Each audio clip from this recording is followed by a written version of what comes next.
I have a new Necron list, but am I crazy? Necrons!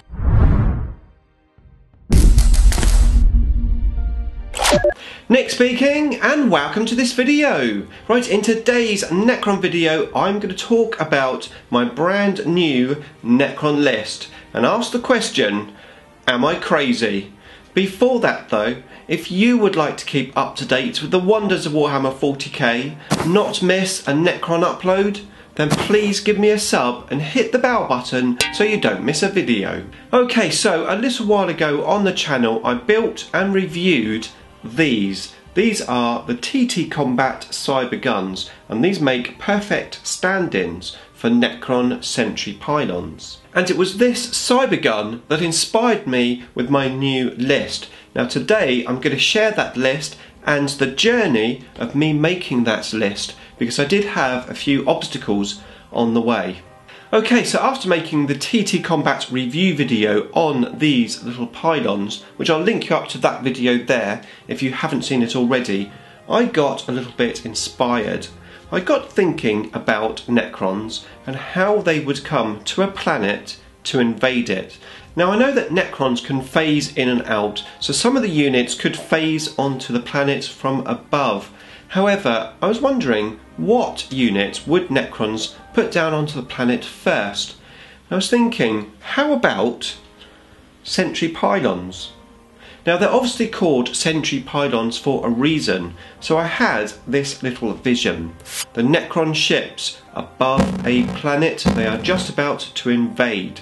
What do they send down first? They send down some Sentry Pylons, possibly some big pylons as well, just to go down and blast the planet as much as possible before they send in the ground troops, the warriors, the immortals, etc.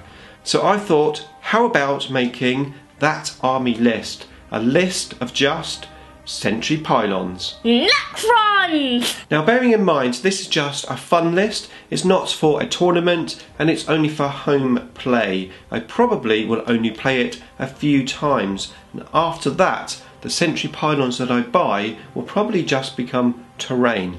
However, I did have a few obstacles with this list.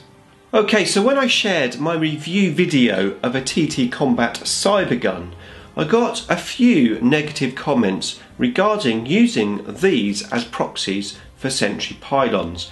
Now I appreciate that you can't rock up to a tournament and use one of these as a Forge World model. I think no one in their right mind would think that is correct. However, for friendly fun games at home, who cares? This is 6 inches tall, which is exactly the same size as a Sentry Pylon, and I think if anyone says no, you can't use that in your army, then there's something wrong with them. As I said, for friendly games, I mean, who really cares? However, I did get a few comments to the point that I was told that if I can't afford the Forge World one, I should actually give up the hobby. How about that? Anyway, yes, 2 of these is £6.95. So if I want to buy 9 pylons, in actual fact they come in 2s, so 10 of these pylons would cost me £35. Now 9 Forge World pylons comes in at just under £500. Now bearing in mind that this list I'm playing is only going to happen a couple of times, 2 or 3 times, just for a bit of fun, and then these little pylons will end up as pieces of terrain for my board.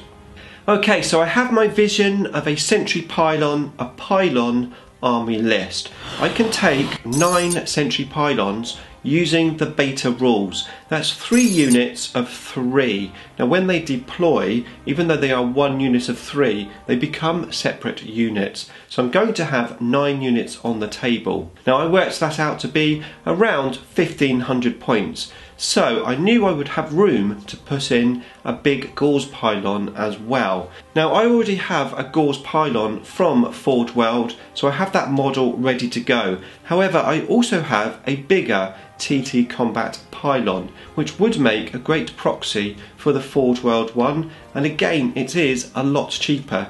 So arguably my list that I'm going to show you today could be made all from TT Combat products. So this army list could be incredibly cheap, which is great for a list which basically you're just having a bit of fun with and you're probably not going to play that often. However, it should be a lot of fun, and that's what I want from this list. So let's take a look at this list. Okay, so when it came to making the army list, I had a few criterias that I put upon myself. The first one, 2,000 points.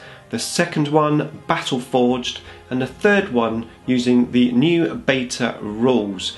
Now, as I said, when I first came up with the idea, I worked out the sentry pylons were probably going to be around 1,500 points. The Gauls pylon is 550 points. So I thought with a bit of wiggling around, I would be able to get a 2,000 point list. And that is what I've done. Now, it did take quite a lot of wiggling around, but I have the final list. Okay, so regarding the sentry pylons, in an ideal world, I would love to have heat cannons on all of the sentry pylons. However, that is just too many points unless I reduce the quantity of pylons I have on the table. And I don't really want to do that. I want to have the maximum amount of pylons on the table. So I've had to compromise when it comes to the pylon guns. Okay, so first of all, what dynasty? Well, I've gone for the Nihilic dynasty. That allows me to not move and re-roll my ones. Now, of course, the sentry pylons have the option to deep strike and they have the option to move. But on the whole, they're going to be planted in place.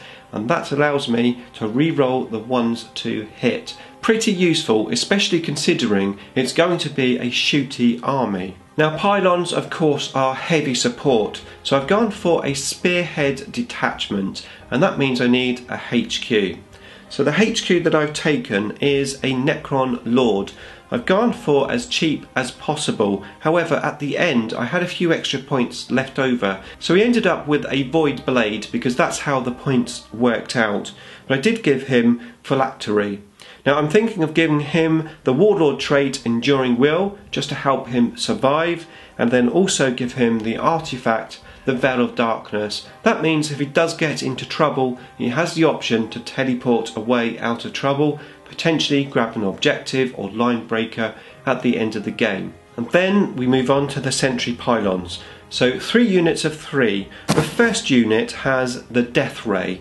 I've also taken the Teleport Matrix. This unit will go into reserve and will deep strike in on turn 2, somewhere on the board away from the main setup. I then have 3 sentry pylons with Gauls Exterminators, and the next batch is 3 sentry pylons with 2 Gauls Exterminators and a heat cannon. As I said, ideally I would love to have heat cannons on all of them, but I just wasn't able to do that when I was working out the points. And finally I've got the Lord of War Auxiliary Detachment, which of course is the Gauls Pylon, coming in at 550 points. And that takes me up to 1999 points and gives me 4 command points. Now, of course, being an auxiliary detachment of Lord of War, the Gauls Pylon can't benefit from the Dynasty Code tactics of re-rolling the ones to hit if they don't move. However, with the Lord there, I can give that Pylon the ability to re-roll the ones to wound from the Lord's special rule. So that, I thought, was a nice complement to the list. Now, I have no expectations regarding the list on the table and how it will play, but what my expectations are definitely going to be is a lot of fun. I think visually it's going to be awesome to see, and I just think it's going to be fun to play. And I am going to play it, and I am going to make a battle report. However, I do have to paint the rest of the pylons. I've got them built, but I've got to paint them. But let me know what you think of my list. Am I crazy, or is this just a good, fun idea? Let me know in the comments box below. Okay, so just going back to these pylons, they all have exactly the same gun, and of course in my list I've got different guns, so I'm going to have to come up with something to indicate which pylon has which gun. I've got these little green crystals. I was thinking maybe I could put them in here just to indicate a certain gun type. I'll just have to adapt them. However, I am really looking forward to using this list. Okay, so if you are still watching, congratulations, you have made it to my secret giveaway. Now before you do anything, please don't give it away in the comments that you've found the secret giveaway. Okay, so this is how it's going to work. So I've got a list with 9 pylons. However, to get 9 pylons from TT Combat, I had to buy 10. So basically, I have a spare one, and I am going to give this away to someone on this video. So what you need to do to enter the giveaway is very simple, and it should be not very obvious that there's a giveaway on the video. So what you need to do is comment on the video, and somewhere in that comment type the word Necrons in capital letters and with 2 exclamation marks. Capital letters, Necrons, 2 exclamation marks on the end. That will give you an entry to win this, which I'll be giving away in a couple of weeks' time. So hopefully this is going to be fun. As I said, I want to reward people who watch my videos all the way to the end. So if that is you, then yeah, make a comment. Don't make it obvious. Don't tell anyone there's a giveaway. Just make a comment, put the word Necrons in capital letters. That will look like a normal comment on my video because I am quite known for the word Necrons. Okay, so good luck to you, and if you enjoyed this video, please consider subscribing. Hit my icon at the end of the video so you can keep up to date with the wonders of Warhammer 40k. Beam me up.